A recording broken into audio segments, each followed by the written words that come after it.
നിങ്ങളുടെ favourite shows ഇനി ഒരിക്കലും മിസ്സാവില്ല. ഇപ്പോൾ C5 കാണും നിങ്ങളുടെ ഫേവറേറ്റ് ഷോസ് തികച്ചും സൗജന്യമായി. നിയമപരമായിട്ടാണ് തന്റെ കുഞ്ഞിനെ ഞങ്ങൾ ദത്തെടുത്തിരിക്കുന്നത്. ഇപ്പൊ ആ കുഞ്ഞിന്റെ അവകാശം ഞങ്ങൾക്ക്. താൻ വേഗം സ്ഥലം വിടാൻ നോക്ക്.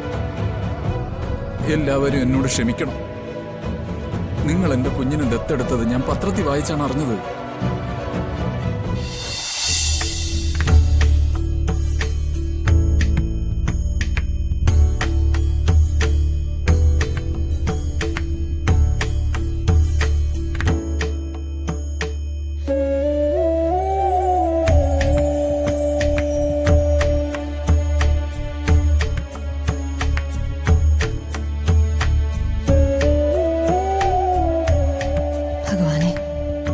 സ്വന്തം രക്തത്തിലുള്ള ഒരു കുഞ്ഞ് സച്ചേട്ടൻ്റെ ഏറ്റവും വലിയ ആഗ്രഹം.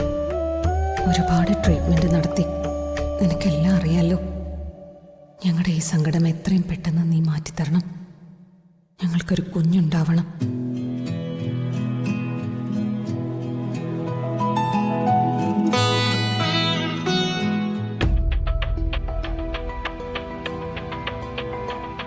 തനിക്ക് എന്താ വേണ്ടത്?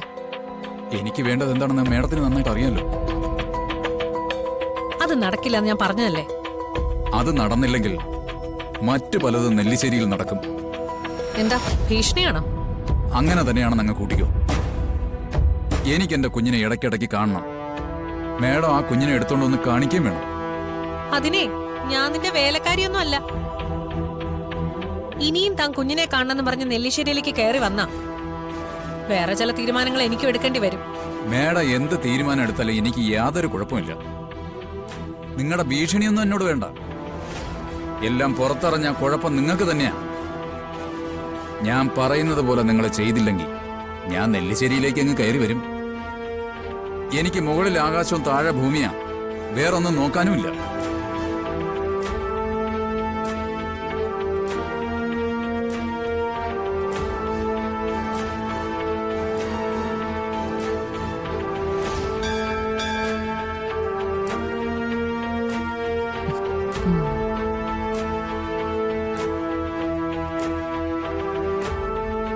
സച്ചേട്ടാ,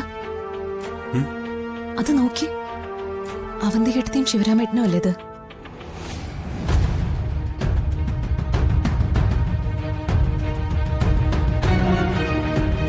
അയാളെന്ത് ഇത്രയ്ക്ക് കാര്യമായിട്ട് എടുത്തോട് സംസാരിക്കുന്നേ? നമ്മുടെ കുഞ്ഞിനെ ശിവരാമേട്ടനെ തിരിച്ചു കിട്ടാനുള്ള വല്ല പദ്ധതി അവനെ സാധ്യതയുള്ളൂ. കുഞ്ഞിന്റെ കാര്യമായിരിക്കും ശിവരാമേട്ടൻ ഏട്ടത്തിയോട് പറയുന്നത്. സച്ചേട്ടാ, അയാൾ നമ്മളെ കാണരുത്. പെട്ടെന്ന് നമുക്ക് ഇവിടുന്ന് പോവാം. തമാ കേറ്.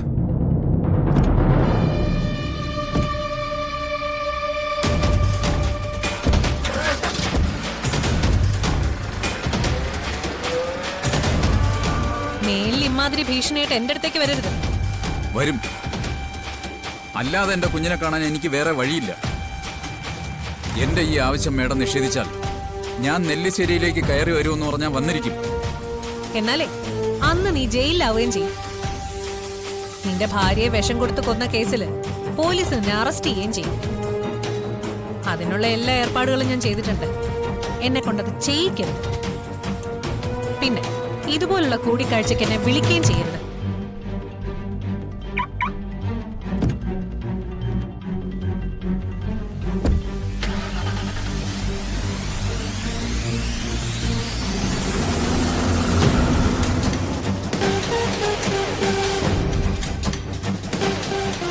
അങ്ങനെ എന്റെ കയ്യിൽ നിന്ന് രക്ഷപ്പെട്ടു പോകാമെന്നാണ് നിങ്ങൾ വിചാരിക്കേണ്ട. നെല്ലിശ്ശേരിയിലേക്ക് എങ്ങനെ കയറി വരണമെന്ന് എനിക്ക് നല്ലതുപോലെ അറിയാം.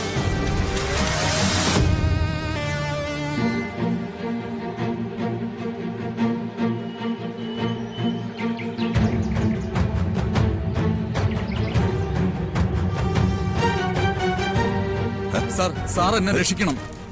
എന്താ ഇത്? എഴുന്നേക്ക്. താൻ എന്താ ഈ കാണിക്കുന്നത്? എടോ, എഴുന്നേക്കാൻ. സാർ എന്നെ രക്ഷിക്കണം. സാറല്ലാതെ വേറൊരു ആശ്രയമില്ല. എനിക്ക് പറയാനുള്ളത് സാറ് കേൾക്കണം. താൻ ആദ്യം എഴുന്നേക്ക്, എന്നിട്ട് പറയാനുള്ളത് കേൾക്കാം.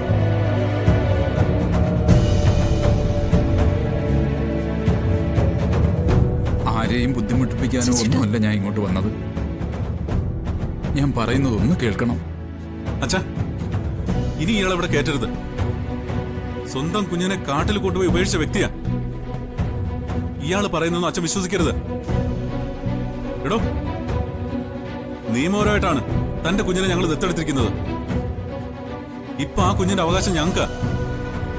താൻ വേഗം സ്ഥലം വിടാൻ നോക്ക്. എല്ലാവരും എന്നോട് ക്ഷമിക്കണം. നിങ്ങൾ എന്റെ കുഞ്ഞിനെ ദത്തെടുത്തത് ഞാൻ പത്രത്തിൽ വായിച്ചാണ് അറിഞ്ഞത്.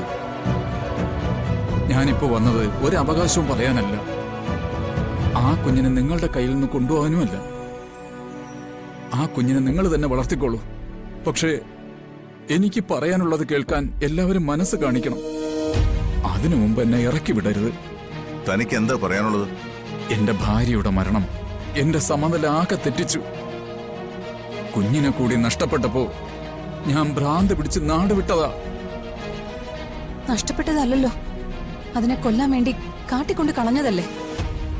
ശരിയാണ്, ഞാൻ അങ്ങനെ ചെയ്തു പോയി. ആ സമയത്ത് എനിക്ക് ഞാൻ ചെയ്യുന്നത് എന്താണെന്ന് പോലും അറിയാനുള്ള മാനസിക നില ഉണ്ടായിരുന്നില്ല. ഭ്രാന്ത് പിടിച്ച പോലെ ഞാൻ എങ്ങോട്ടോ പോയി, ഒരുപാട് സ്ഥലങ്ങളിൽ അലഞ്ഞു. ഒടുവില് പത്രത്തിൽ നിന്നാണ് ഈ വിവരമെല്ലാം ഞാൻ അറിഞ്ഞത്. പിന്നെ എന്തിനാ ഇപ്പൊ വന്നത്? എന്റെ കുഞ്ഞ് സൗഭാഗ്യത്തോടെ ഈ വീട്ടിൽ നിങ്ങളുടെ മകളായി വളരുന്നത് ഞാൻ ദൂരെ നിന്ന് കണ്ടോളാം. അതിനുള്ള ഒരു അവസരം മാത്രം എനിക്ക് തന്നാ മതി. എനിക്ക് വല്ലപ്പോഴും എന്റെ കുഞ്ഞിനെ ഒന്ന് കണ്ടാ മതി. അതിന് ഞാൻ എന്തു വേണമെന്നാ ശിവരാമൻ പറയുന്നത്? ആ പഴയ ഡ്രൈവറുടെ ജോലി എനിക്ക് തന്നാ മതി സാറേ. ഞാൻ ഇവിടെ നിന്നോളാം. അങ്ങനെ വന്നാ എനിക്ക് എന്റെ കുഞ്ഞിനെ ഒന്ന് കാണാമല്ലോ. ഇയാൾ ഈ പറയുന്നത് മുഴുവൻ കള്ളത്തരവാ. ഇയാൾ തിരിച്ചു വന്നത് ആതിരയുടെ കയ്യിലുള്ള ഇയാളുടെ സ്വന്തം കുഞ്ഞിനെ കൊണ്ടുപോകാനായിരിക്കും. അതിനുവേണ്ടി ഇവിടെ കയറിപ്പറ്റാനാ ഈ ഡ്രൈവർ ജോലി ചോദിക്കുന്നത്. നടന്നതെല്ലാം ഇയാൾ ആരോടെങ്കിലും തുറന്നു പറഞ്ഞാ അതോടെ എന്റെ ഇവിടുത്തെ ജീവിതം തീരും. കുഞ്ഞിന്റെ പേരിൽ ഒരു അവകാശവാദത്തിനും വരില്ല. എന്റെ കുഞ്ഞല്ലേ, അത് സന്തോഷത്തോടെ ജീവിക്കണമെന്നല്ലേ ഞാൻ ആഗ്രഹിക്കുന്നത്. ഇവിടെ ആ കുഞ്ഞെല്ലാ സൗഭാഗ്യത്തോടും ജീവിക്കില്ലേ, അതെനിക്കറിയാം. അത് ദൂരെ എന്ന് കണ്ടാൽ മാത്രം മതി എനിക്ക്. അച്ഛാ, ഇയാള് പറയുന്നൊന്നും വിശ്വസിക്കില്ലേ. സ്വന്തം ഭാര്യയെ വിഷം കൊടുത്ത് കൊന്ന ദ്രോഹിയായാള്. ആ കുഞ്ഞിനെ കൊല്ലാനായിട്ട് കാട്ടിക്കൊണ്ടേ ഉപേക്ഷിക്കുകയും ചെയ്തു. അത്രയ്ക്ക് ദുഷ്ടനായ ഇയാളെ വീണ്ടും ഇവിടെ ജോലിക്ക് വെക്കരുത്. അയ്യോ, അങ്ങനെ പറയല്ലേ. ഞാനല്ല എന്റെ ഭാര്യയെ കൊന്നത്.